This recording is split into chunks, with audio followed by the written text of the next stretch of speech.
আরে বেদাতি ব্যক্তির কোরআন তেলাওয়াত শুনতে নিষেধ করতেন সালাফরা। বেদাতীদের কোরআন তেলাওয়াত শুনতে নিষেধ করেছে সালাফরা।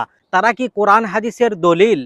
মূল কথা হচ্ছে এই খবিস মুজাফফর বিন মহসিন কাদেরকে ইঙ্গিত করেছে আপনি কি খেয়াল করেছেন? তার প্রতিটা বক্তব্য এবং তার প্রতিটা বক্তব্যের ইঙ্গিত সর্বদা সবসময় থাকে যারা মাযহাব অনুসরণ করে তাদেরকে উদ্দেশ্য করে সে তার বক্তব্যগুলো ছেড়ে থাকে। লা মাযহাবী এই বেদাতীরা এরা কিরকম দেখেন, এরা 12 রাকাত তারাবিকে অস্বীকার করে, তারা 8 রাকাত বানিয়েছে।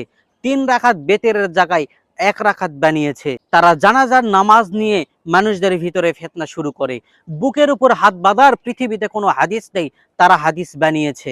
বুকের উপর হাত বাঁধার সকল হাদিস জয়ীফ, পৃথিবীর সকল মুহাদ্দিসিনে কেরাম বলেছে, কিন্তু এই বেদাতি লা মাযহাবী এই খবিসরা এটাকে জায়েজ বানিয়ে দিয়েছে। ইমামের পিছনে সূরা ফাতিহা পড়তে হবে না মুক্তাদিদের, এটা একটা মীমাংসিত বিষয়, কিন্তু এই লা মাযহাবী ফিতনাবাজরা 1400 বছর পর এসে তারা ফিতনা বাঁধিয়েছে।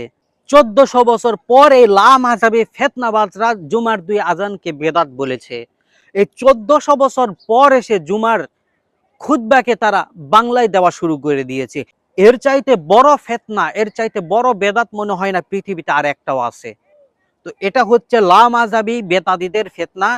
তো এই ফিতনা থেকে আপনারা যদি না বাঁচতে পারেন, ঈমান নিয়ে কবরে যাওয়া খুব কঠিন হবে।